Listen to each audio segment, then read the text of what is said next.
Though it begins with its cinematic feet affixed to the ground, French writer-director Jeremy Clapin's Meanwhile on Earth, his moody hybrid follow-up to the lyrical, Oscar-nominated animated feature, I Lost My Body, soon launches beyond the stratosphere and into outer space.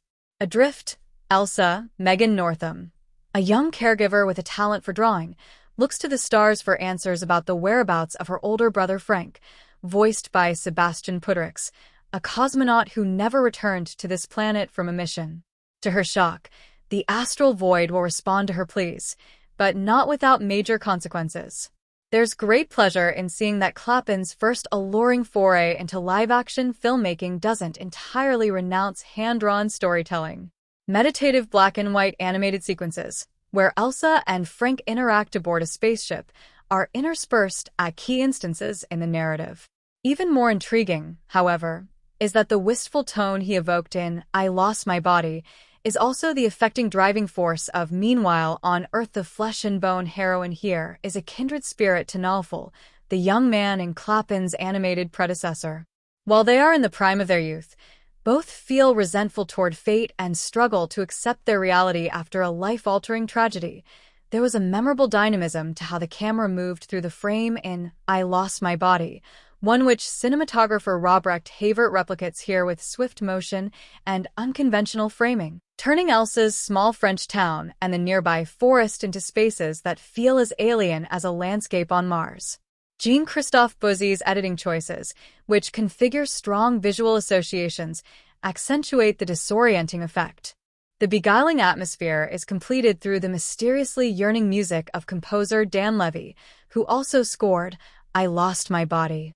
This comprehensive orchestration of cinematic language does the heavy lifting to immerse the viewer in the otherworldliness of the film's premise, since the handling of sci-fi elements, while clever, is rather economical. The aliens are never seen.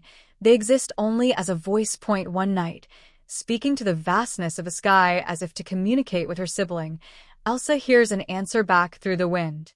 It's in fact Frank, asking her to pick up a glowing seed from the ground and insert it in her ear.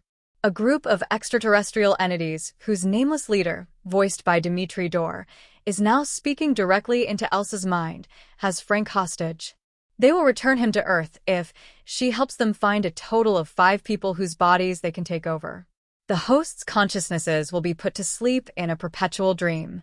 With no other choice, Elsa marks their invisible portal in the woods. But what do these aliens intend by roaming our planet in a random human body? The answer is fairly simple, though philosophically piercing. They want to feel, to exist for the sake of experiencing life, without any ambitions or plans.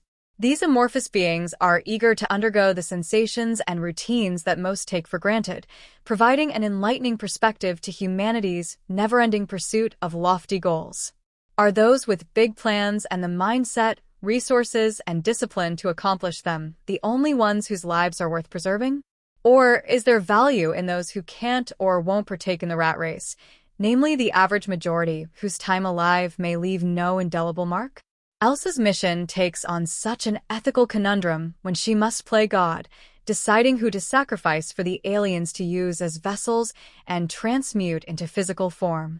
Among the candidates is an elderly woman who no longer remembers her husband, as well as a homeless woman whose circumstances have severed her ties to family. Northam's anxiety-fueled performance hinges on her face's thinly veiled distress as Elsa's desperation to complete the task grows. She only has 3 days before the portal closes. The perceptive actress plays someone whose grief has stunted her desire to pursue a career in the arts. She no longer envisions plans for a fulfilling future, but survives on complacency. Does her despondent demeanor and null motivation make Elsa herself an ideal pick to surrender her life? Where Meanwhile on Earth feels slightly less well-rounded is in the acknowledgement of the collective pain that perturbs Elsa's parents and her younger brother over the loss of Frank. Each of them gets just one emotional scene with her. Still, this sophomore directorial effort proves Clapin's adept hand for soulful, existentialist tales with an offbeat touch, regardless of the medium he's creating in.